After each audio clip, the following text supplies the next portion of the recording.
Well then, welcome to my review of the WiMiUS 4K action camera.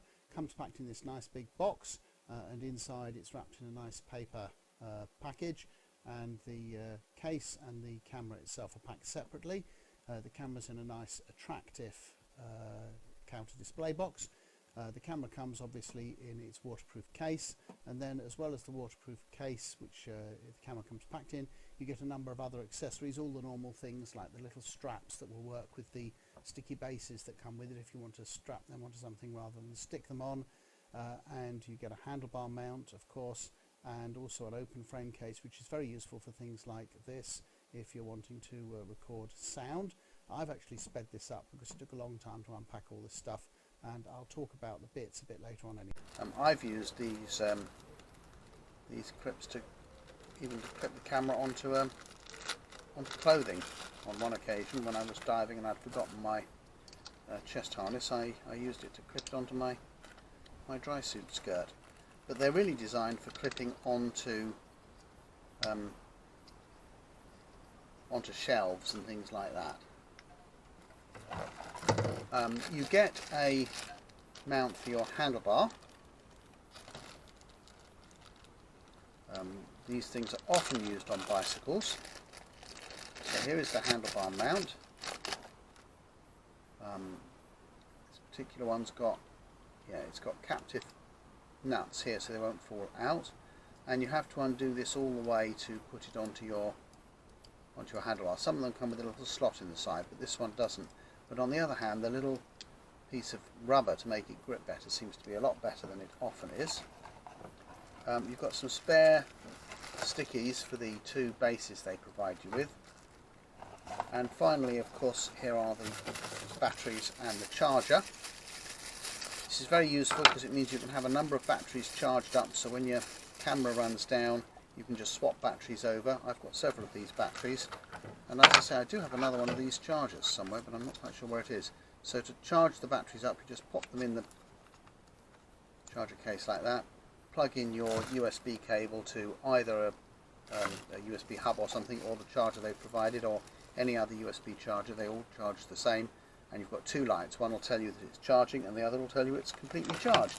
And finally you get some tie wraps so that if you're worried about your camera falling off, you can tie wrap it onto something to make sure this doesn't happen.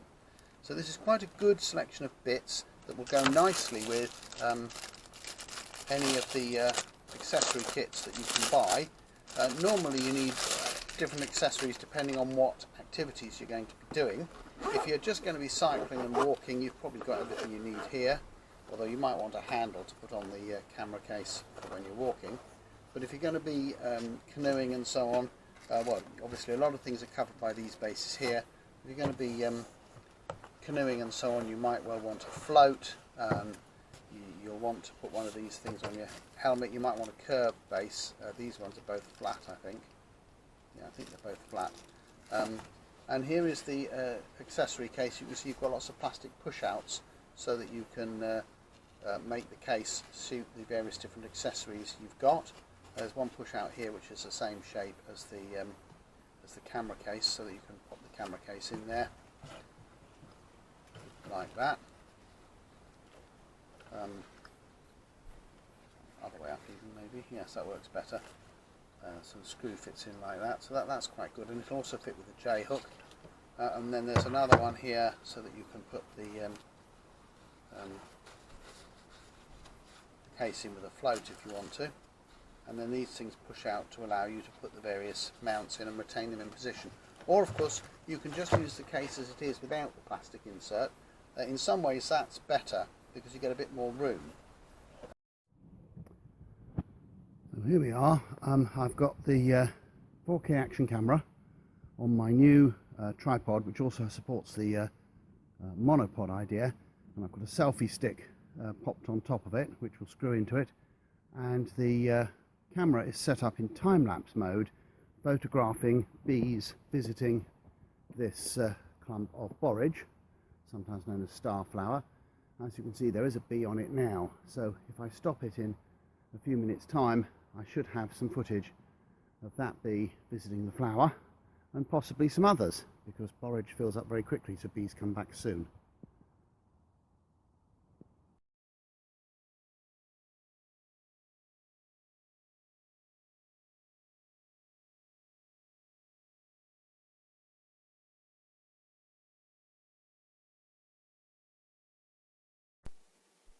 Well, I don't think any more bees came, but you can see the camera there's working. I don't know how much luck I'm going to have with this because I don't know if any bees are going to visit. It's as steady as a rock. But I've just set the camera up on a mount so I can get a slightly steadier shot of a bee if it visits the flower. And I've left it to run on slow motion. I'll leave it for a few minutes and then I'll take it back indoors and see if I've got anything to go with the footage I took earlier when I was holding the camera on the same mount by hand. I was using the mount so as I could get a bit closer to the bee without disturbing it.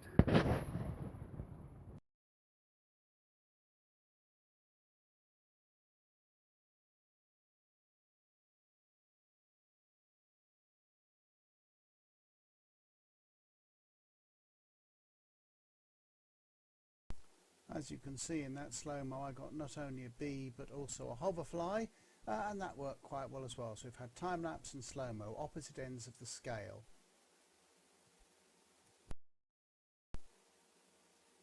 And just for a bit of fun, here's some more slow motion photography. First of all with the camera on the mount when it's clamped, and then with the camera on the mount but held in my hand and just holding it down near the pond.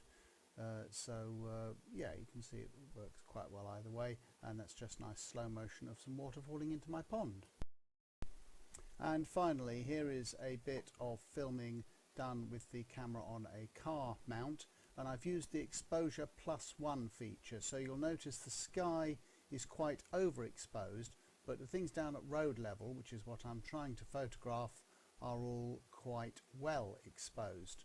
So that's a good example of how you would use the exposure +1 feature to enable you to film when you've got quite a lot of sky in the shot.